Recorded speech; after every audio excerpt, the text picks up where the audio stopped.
It is not stress that will kill you, but how you react or respond to stress. Yung sakit, reaction yan, sagot ng katawan mo dahil sa pagod mo, dahil sa lungkot mo. Namamatay ka hindi sa lungkot mo, hindi sa pagod mo. Namamatay ka dahil nagkasakit ka. Bakit nagkakasakit ka? Kasi sinasabi ng katawan mo sa'yo, hoy, magpahinga ka. Hoy, tumigil ka muna. Kahit na ang ating mga kaluluwa, pagbalisa, sinasabihan ka, hoy, huminto ka muna, magdasal ka. Isang magandang tanong yan. What is the proper stress management? What is the best stress management? Si San Ignacio ng Loyola, nagbigay po siya ng turo para tugunan yung ating mga pagod at lungkot sa buhay. Ang tawag po ni San Ignacio sa ating mga stress o depression sa buhay ay spiritual desolation. At ano po ang spiritual desolation para kay San Ignacio? How does Saint Ignatius describe spiritual chaos within us? First, sabi po niya, it is the darkness of the soul. It is the disturbance of the spirit. When you are becoming materialistic, greedy, when you become anxious, afraid, you have lack of peace, when you feel the lack of love in your life, when there is hopelessness, when there is lack of confidence, laziness, when there is a permanence of sadness and sorrow, and whenever there is feeling of separation from God, that is spiritual desolation. Sa madaling sabi, ang spiritual desolation ay pinagsamang stress at depression, lungkot at pagod, yung wala kang lakas, yung palagi kang malungkot, yung nawawala ka, nagwawala ka. Yan po ang spiritual desolation. At halos lahat naman po ng tao, hindi po ba? Nakakaranas tayo nito, stress and depression. Pero ang tanong, anong ginagawa nyo pag pagod kayo, pag malungkot kayo? Kadalasan, ang ating ginagawa, ang ating pinupuntahan ay ang masama. Bakit merong naglalasing? Para makalimutan daw yung problema. Bakit merong naninigarilyo? Kasi masyado daw silang tense sa buhay nila. Masyado silang kinakabahan. Bakit po merong nanonood ng malaswa? Bakit merong kumukuha ng mga kalaguyo? Para daw ma-relax sila sa kanilang mga problema. Ang sagot ng marami sa stress at depression ay kasalanan. Pero di nyo po ba napansin, pag nagkakasala ka, sa umpisa lang yung saya. Pero kalaunan, lalo ka napapagod, lalo ka nalulungkot. Amen? Meron pong 4 na turo si San Ignacio para malabanan natin ang ating mga pagod at lungkot sa buhay. Ano po ito? Una, sabi niya, harapin mo at labanan mo yung masamang nararamdaman mo. Saint Ignatius advised us, when your heart is discouraged, resist and reject. Hindi ka mananalo sa lungkot at pagod mo kung hindi mo lalabanan yan, kung hindi mo haharapin. Tandaan niyo po, what you don't resist, persist. Ang hindi mo nilalabanan, magpapatuloy. Talagang may stress ka, madidepress ka, kung susuko ka sa iyong nararamdaman. Hindi ka kailangan sumuko sa pagod at lungkot mo sa buhay. Bakit? Ano ang palaging sinasabi sa Biblia? Ano ang turo ni San Pedro sa atin? Cast all of your anxieties to God. We are always invited to surrender everything to God. Dahil pag sinuko mo sa Diyos, dun mo matatanggap ang kanyang grasya, ang kanyang pagpapala.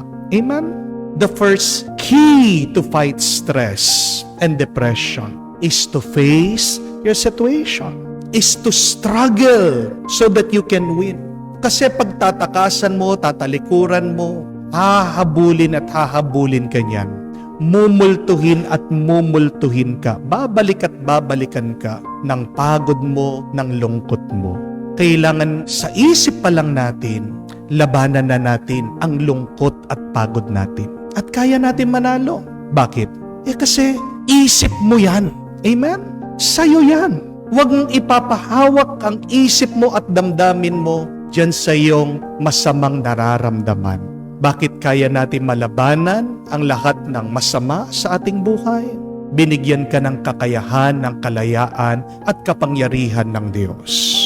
So believe that you have the power to resist stress and depression.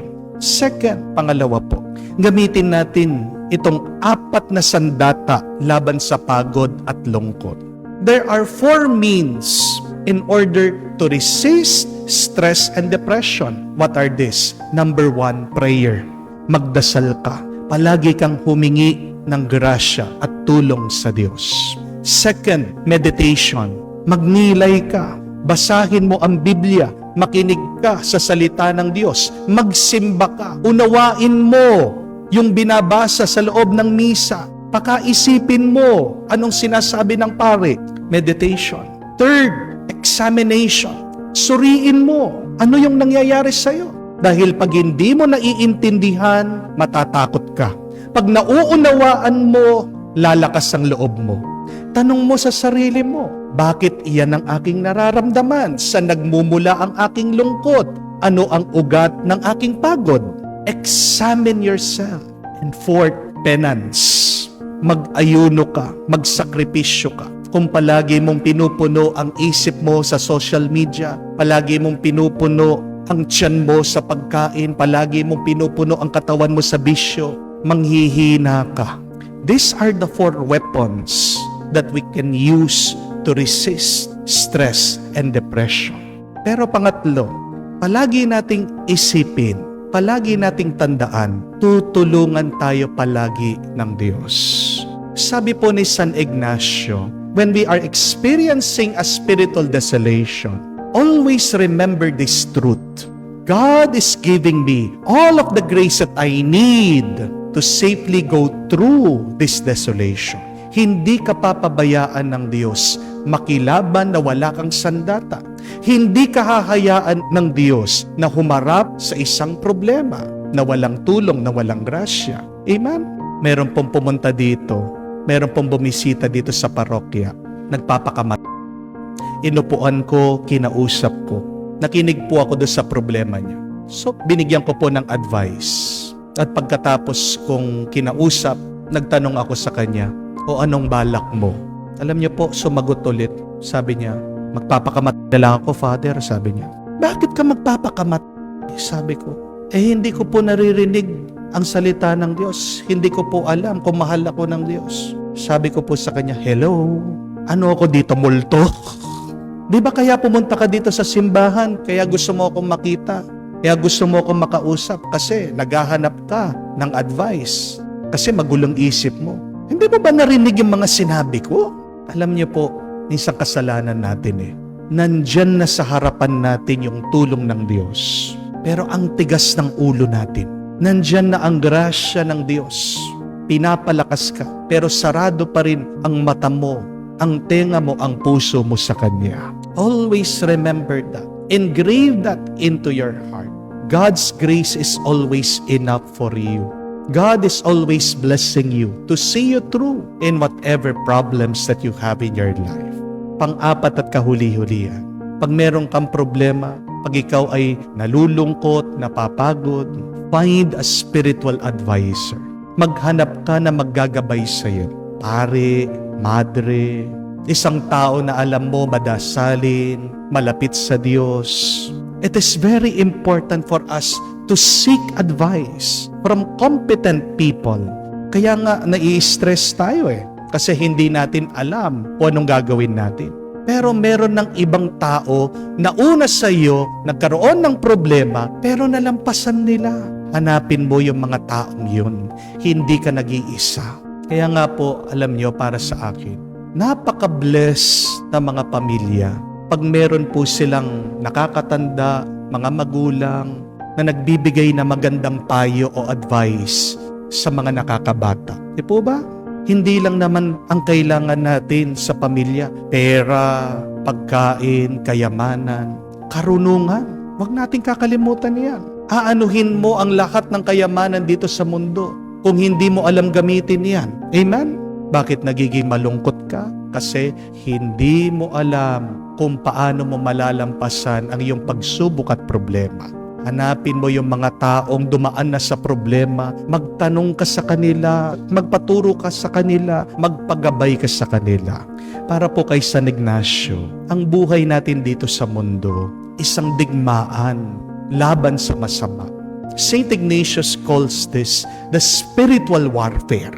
Kaya tratuhin mo yung stress, yung depression mo bilang kalaban mo. Paano mo matatalo ang kalaban? Sundin natin itong 4 na turo ni San Ignacio. Una, harapin mo, labanan mo yung masamang nararamdaman mo. Pangalawa, gamitin natin ang mga sandata, dasal, pagninilay, pagsuri sa ating sarili, pagsasakripisyo. Pangatlo, tandaan mo, palagi kang tinutulungan ng Diyos gamit ang kanyang grasya. Palagi kang pinagpapala ng Diyos. God's grace is always enough for you. At pang-apat, magpagabay tayo, magpaturo tayo sa mga dumaan na sa problema, sa mga nakakaalam, sa mga malapit sa Diyos. Kung susundan po natin itong turo ng banal, hindi tayo magkakasakit dahil sa pagod at lungkot. Kung hindi, mas magkakaroon pa tayo ng panibagong lakas at panibagong buhay. Sa tingin niyo po, sinong mas toxic? Ang mga matatanda o mga bata? Sinong mas masama ang ugali? Ang mga matatanda o bata? Ayaw niyo magsalita, no? Halos matatanda kasi kayo dito eh. Simple na lang ang tanong. Sinong mas maraming issue nagpo-post sa Facebook? Bata, matatanda? Matatanda. Sinong mas reklamador? Matatanda o bata? Matatanda. Sinong karamihan ang nakakulong may kasalanan na nagawa? Matatanda o bata? Matatanda. Alam niyo na sagot. Aminin natin, toxic ang ugali ng mga matatanda. Amen? Lalo na minsan, ang mga magulang. Ninyo po napansin? Pag nangangatwiran ka sa mga matatanda, anong sasabihin nila? Sumasagot ka na ngayon, lumalabang ka na. Di po ba? Pag sinusuway mo yung matanda dun sa mali na ginagawa niya, Mami, bawal ka nang kumain ng matataba. Daddy, bawal ka nang lumilibot ng lumilibot. Mainit. Uncle, bawal na sa'yo ang pag-iinom. Anong sasabihin nila? Wala kang respeto. Hindi po ba? Pag minsan pinagtatanggol mo lang yung karapatan mo, anong sasabihin nila? Ang sama ng ugali mo. Hindi po ba? Kapag hindi mo lang sila mapagbigyan, halimbawa humihingi ng pera, anong sasabihin sa'yo? Ang damot mo. Kapag tumahimik ka, lumayo ka, dahil hindi mo na kaya yung toxic attitude ng mga matatanda, anong sasabihin nila? Wala kang utang na loob. Hindi po ba? Sino talaga ang toxic? Bata o matatanda? Milagro na lang. Pag nakakita ka, nakasalamuha ka ng matanda na hindi toxic, na walang masama na ugali. Sa totoo lang, ang mga bata, likas niyan ang maging masiyahin. Likas ang mga bata na sila ay sweet, sila ay mapagmahal, sila ay mabait. Pero bakit nagiging toxic ang bata minsan? Kasalanan ba talaga niya? Hindi. Bago mo sisihin ang bata, bago mo pagalitan ang bata doon sa kanyang masamang pag-uugali, tingnan mo, sinong nagpalaki sa kanya? Amen? Sinong matanda ang kasama niya? Sinong nakakasalamuha niya? Hindi magiging toxic ang ugali ng bata na siya lang. May pinagmulan yung toxicity niya, yung masamang ugali niya. My dear friends, even Jesus warns His adult disciples, not to be toxic towards children. Anong ginawa nito mga alagad ng ating Panginoon? Lumalapit lang daw yung mga bata para magpabasbas sa ating Panginoon. Pero anong ginawa ng mga alagad ng ating Panginoon? Pinigilan sila, pinagalitan pa sila. Ang ganda naman ng nais ng mga bata. Pero bakit kailangan pa silang pagalitan? Bakit pa sila naging hadlang sa kanila? Kasi nga, toxic ang attitude. Masama ang pag-uugali. Anong sabi ni Jesus? Hayaan niyong lumapit sa akin ang mga maliliit na bata. Huwag niyo silang pipigilan. Bandang huli, ang mga matatanda, silang pinagalitan. Ang mga matatanda, madalas, sila yung nagiging hadlang sa pagiging mabuti ng mga bata. My dear friends, it is good to evaluate ourselves. Do we have toxic attitudes? What are my learned bad behavior? As we grow, we develop these patterns of bad thinking. As we grow, we learn how to treat others badly. Ang problema ng mga matatanda, dahil naisip nila, kala nila tama. Di po ba? Ang problema ng napakaraming matatanda, iniisip nila dahil matanda na ako, may edad ako ang tama. Pero mga kapatid, tandaan niyo po ito. Hindi ibig sabihin, naisip mo kahit na matanda ka, yan na ang tama at mabuti. Mga kapatid, hindi rin ibig sabihin na may edad ka na tama ka na. Marami kasi dyan, tumanda pero walang pinagkatandaan. Aminin natin, marami ang mga matanda pero tumanda na paurong. Masakit man sabihin, pero totoo. Please remember that. Your age doesn't make you right. What will make us right? It is wisdom. Pag alam mo ang katotohanan, matanda ka, bata ka, tama ka. Please, spare your children from your bad behavior. Maawa naman kayo sa inyong mga anak. Maawa naman kayo sa mga bata. Instead of having a toxic attitude, why not choose today to be an inspiring person? Amen? I think it is also good to us. In my life, as an adult, do I motivate the young? Ano po ang sabi sa Biblia in the book of Proverbs? Train up a child in the ways of the Lord, and when he is old, he will not depart from it. Napakalinaw ng turo sa Biblia. Sabi, train up the child. It does not say, scold a child. It does not say, hurt a child. The commandment to us is, train up the child. Alam niyo po kung anong ibig sabihin ng train? Nakakita na po kayo ng train? Yung sinasakyan? Alam niyo po, maraming mga tao nagkakamali dito. Akala nila, yung train, yun yung buo na mahaba. Amen? Mali po tayo doon. Yung train, yun lang yung nandun sa harapan. Yung pinakauna na merong engine. Anong tawag nyo doon sa mga hinihila niya, doon sa likod? Hindi po train yun. Ang tawag po doon, carriages. Ang tawag po doon sa mga yon, wagons. Yung train, yun lang yung nandun sa umpisa. And look at that. That's a very beautiful metaphor. That is a very beautiful analogy, image on how we should help children. Be a train to your children. Ibig sabihin, dapat ikaw ang nasa umpisa. Dapat pinangungunahan mo ang mga bata.